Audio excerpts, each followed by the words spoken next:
artinya kita harus hormati semua yang pendapat, karena kan besok pasti ada lah. Yang tadi sampaikan Pak Andi Aswandi pasti besok terjadi, misalnya ya, itu Roy Suryo tidak diragukan kompetensinya lah. Mungkin mereka belum tahu verifikasi yang saya punya, atau bahkan saya sudah 20 tahun lebih ya menjadi ahli di berbagai perkara, baik dari saya kepolisian saya sampai ke level pengadilan berbagai tingkat, dan bahkan saya mereka untuk kemudian dalam berbagai khas misalnya kelas-kelasnya adalah dulu ya, saya juga dulu sebagai konsultan pusat identifikasi di Mabes Polri ya gitu, sampai dengan memang ada sekolah untuk penyidik namanya Jisilek dulu di Semarang misalnya, kayak itulah artinya problem itu dan prasangka baik dulu lah Mas, kan belum terjadi gelar perkaranya, masa udah curiga? Itu loh, saya nggak curiga. Tadi yang curiga siapa itu? Sudah nolak. Ini Bang Andi di sebelah saya juga nggak nanya-nanya kok soal sertifikasi yang Mas Roy punya gitu. Sebentar, tahan dulu. Gitu. Saya harus ke Pak Arianto dulu. Jenderal Arianto, ini Anda merespon tentang Mas Suryo gimana? Plus soal dua proses di Polda dan Barreskrim ini jalan beriringan. Apa yang bisa Anda sampaikan, Jenderal? Ya, saya merespon semuanya. Pak izin Pak, mikrofonnya boleh sambil. Nah. Saya ingin merespon semuanya aja, nggak khusus untuk Pak Roy. Ini mengenai perjalanan daripada gonjang-ganjing ini ya. Saya merasa lega, karena apa? Saran saya dari pertama kali dulu saya muncul di TV ini ya, itu ternyata sekarang dilaksanakan. Ketika dulu Barreskrim itu mengolah masalah yang disampaikan oleh TPU itu dulu kan. Saya melihat bahwa ini kalau cuman bukti-bukti kayak gitu kelihatannya masih nggak ada artinya itu dibandingkan dengan yang di Gama segala itu ya. Karena pakem pembuktian ijazah palsu, ijazah asli itu ya karena itu analog, makanya dari Gama. Begitu ada temuan-temuan dari Gama dan data dan sebagainya itu, semua itu, wah ini kelihatannya udah kuat sekali nih bahwa ini asli. Sehingga saya yakin waktu itu pasti akan dihentikan. Saya telepon sama Dirpidum, kalau Anda mau menghentikan, entah di penyelidikan atau di penyidikan, Anda gelar terbuka supaya Anda tidak dituntut berat sebelah.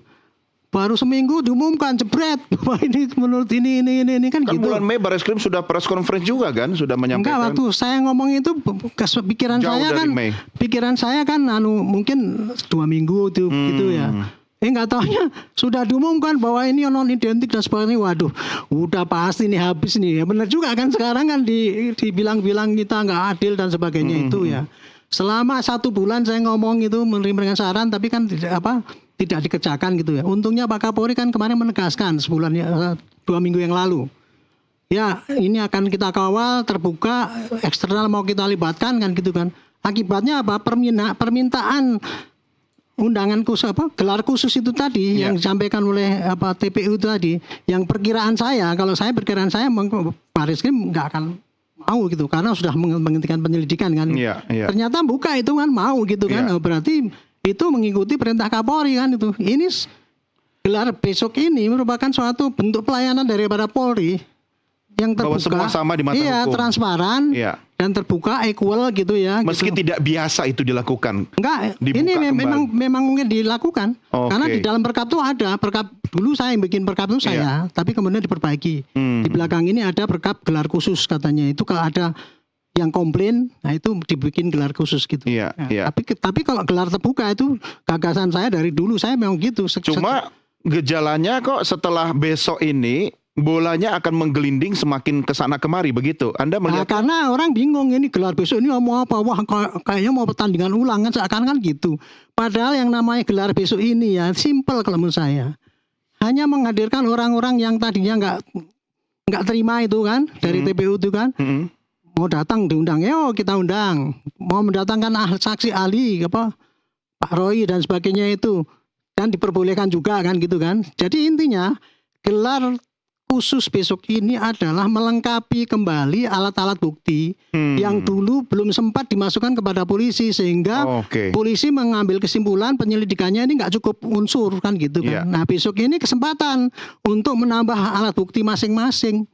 Jadi baik daripada yang harus ini dimanfaatkan oleh para pihak dong ya. Para pihak. Makanya besok ini kesempatan baik, kasihkan bukti sebanyak mungkin yang dia punya. Jangan cuma dia omong-omongan di sini tapi nanti kalau di situ enggak. Karena ini bukti itu nanti akan diramu di dalam suatu berkas hasil daripada penyelidikan itu tadi ya gitu. Tapi jangan harap besok pasti akan selesai putusannya langsung ada hasil, langsung ada putusan. Tidak ya, ini bagian dari proses. Itu. Karena besok pasti terjadi ini ngomong gini, enggak itu asal ahlinya kan diragukan gini. Bisa terjadi kayak itu. Cuman penyampaian pendapat yang berbeda-beda, tapi nanti ditampung oleh Bareskrim, kembali semuanya keputusannya kepada Bareskrim apakah cukup bukti apa tidak. Simpel seperti gitu aja seperti yang gitu. Jadi habis besok kita harus sabar juga ya, menunggu ya. Tapi sementara itu terjadi di luar sana, berita sudah kemana-mana, udah kesana kemari. Nah ini makanya saya butuh Mas Rizal Nova di sini untuk bawa data dong, ya kan? Oke, mau tak temani berdiri atau sambil duduk aja ya Mas ya? Sambil duduk aja. Karena yang episode lalu berdiri itu capek juga ya. Coba kita lihat dulu. Ini menarik Bang Don ya, menarik ini kita ada itunya nih. Ini dari tanggal 1 sampai 8 Juli ya. Seperti apa gambarannya Mas? Sebenarnya perbincangan tentang Pak Jokowi itu selalu belakangan ini memang sudah sebulan ini selalu tinggi kan. Iya. Jadi sebentar. Saya tuh heran loh. Kenapa itu? Ini satu-satunya dalam sejarah kita yang namanya mantan itu beritanya masih tetap benar kan? Di negara manapun tidak ada loh. Betul sekali. Pak SBY waktu sudah mantan itu pemberitaannya udah selesai gitu kan. Sebelum Anda lanjutkan, apa yang mau disampaikan soal Jokowi? Ya itulah gambaran beliau sebagai sosok presiden yang sangat dicintai oleh rakyatnya. Belum ada, benar kata Bang Don, belum ada dalam sejarah Indonesia begitu. Ya kan, ya itulah mungkin satu pelajaran buat kita semua.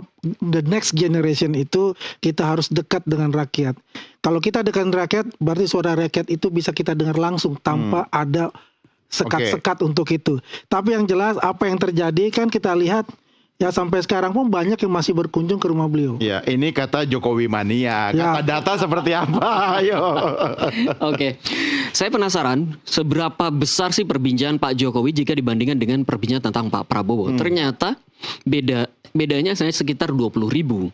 Dan perbedaan itu lebih banyak pada Pak Prabowo adalah di media online. Jadi publik secara umum lebih banyak berbicara tentang Pak Jokowi daripada Pak Prabowo. Di media online? Di media sosial. Di publik di media sosial lebih banyak berbicara tentang Pak Jokowi daripada Pak Prabowo. Kayak gitu. Nah, dari situ saya penasaran lagi. Oke, kalau Pak Prabowo memang, Pak Jokowi memang hanya tipis saja sekitar 5.000-an perbedaannya. Saya pengen lihat sebenarnya interaksinya kayak gimana. Interaksi itu kan menggambarkan seberapa isu itu dikonsumsi oleh masyarakat, dilihat, di like, di view dan sebagainya. Kalau dibandingkan itu jauh sekali. Pak Prabowo itu interaksinya hanya 418 juta. Sedangkan Pak Jokowi dalam 1 pekan terakhir itu lebih dari 1 miliar. 1 miliar lebih interaksi. Itu artinya memang perbincangan tentang dengan segala isu yang ada. Nanti kita akan lihat isu apa aja yang keluar. Itu artinya memang Pak Jokowi ini lebih menjadi buah bibir ya, atau kalau sekarang masih buah jempol kali ya. Masih dibilang media darling nggak sih? Masih dibilang perbincangan. Kalau media, kalau kita berkaca, kalau sebenarnya darling ya. Ya itulah ya. Kalau karena kalau media massa Pak Prabowo jadi media darling. Kalau perbincangan Pak Jokowi datanya yang menunjukkan dia justru menjadi buah bibir perbincangan publik di media sosial. Wah kalau saya yang ngelola YouTube-nya Pak Jokowi, saya cuan besar dong ya. Sayang Pak Jokowi. Saya kira problemnya adalah perbincangan tentang Pak Jokowi itu tidak hanya di-generate oleh akun-akun yang terafiliasi dengan Pak Jokowi. Tetapi ya makanya tak usulkan lah. Nah, itu dia. Bikin official YouTube aja. Oke, lanjut Mas. Oke. Kalau kita lihat di slide berikutnya, next slide. Ya akan kelihatan kalau ternyata kita Twitter memang paling tinggi ya, karena perbincangan di situ tentang Pak Jokowi banyak sekali, tinggi sekali. Tetapi yang kedua, pembahasan tentang Pak Jokowi tinggi itu udah ada YouTube, benar sekali. YouTube kan? Ada YouTube. Publik memotong-motong klip gitu, dipotong-potong percakapan-percakapan yang penuhnya sekian menit gitu. Jadi cuma 30 detik, 15 detik, 20 detik. Kadang-kadang dengan ditambahi teks dan konteks yang baru kayak gitu, dengan caption yang baru kayak gitu. Atau diberi pemahaman yang baru sih, sehingga potongan itu akan terbacanya berbeda gitu kalau yang tidak menonton penuh ya. Lalu kemudian berikutnya juga TikTok. TikTok juga sama karakternya dengan YouTube, perbedaannya di YouTube Real ya, TikTok juga kan pendek-pendek ya, 15 menit, 15 detik, 20 detik. Ya. Tapi ternyata engagement di di YouTube itu lebih tinggi sehingga sampai 45 juta. Ini menjelaskan latar belakang pengguna media sosialnya. Betul sekali. Artinya kalau kita mengingat TikTok itu digunakan sebagian besar oleh anak muda, tentang isu Pak Jokowi ini tidak terlalu banyak dikonsumsi oleh anak muda. Berbeda dengan YouTube, berbeda dengan Facebook dan Twitter dan Instagram. Yang nonton YouTube teman-temannya Mas Roy Suryo banyak. Jangan-jangan kan? Ya, kan? Oke, lanjut dulu Mas, lanjut dulu. Oke. Kalau kita geser lagi ke slide berikutnya. Next slide. Itu kita lihat trennya. Tren percakapannya seperti apa sih? Konstan. Per 1 sampai 8 Juli. 1 sampai 8 Juli. 8 Juli tadi siang pukul 4 tadi ya. Itu konstan. Artinya dan tidak ada penurunan atau kenaikan yang signifikan. Artinya isu ini tetap terjaga perbincangannya,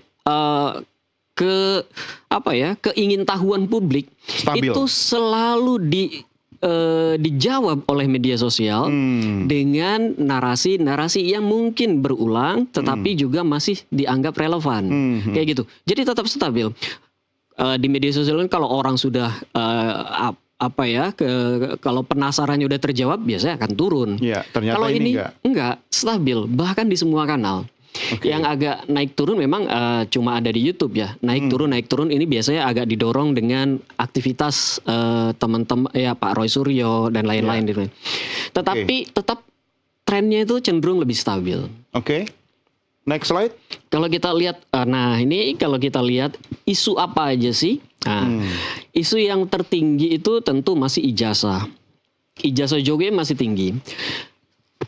Kalau kita lihat ada di orders, itu saya sayang sekali ini belum saya pecah. Detailnya belum tahu apa. Detailnya tetapi bisa saya katakan. Yang pertama ada di dalam orders itu tingkatan yang cukup tinggi adalah MMA. Isinya itu justru tentang MMA. Tantangan kepada Pak Roy Suryo untuk berkelahi di MMA gitu ya. Di dalam yang others itu ya? Di dalam yang others. Jadi sebenarnya yang harusnya Mas Roy datang sini ajak duel ya. Ada lagi tentang ijazah juga, tetapi ijazahnya Pak Rismon. Yang dipertanyakan. Itu di luar, itu yang di others semua. Ini yang di others. Jadi kira-kira berapa persen yang ijazah yang dalam 93% itu? Sebagai analis yang basis data saya nggak bisa kira-kira. Tapi menarik, cukup tinggi. Oke, tahan dulu. Mas Roy silahkan, ada komentar? Yang pertama begini, wajar ya. Saya kan dulu kata, Jokowi ini memberikan yang namanya clown theory. Clown theory itu teori badut. Jadi itu berita positif, mau berita negatif, dia senang-senang saja.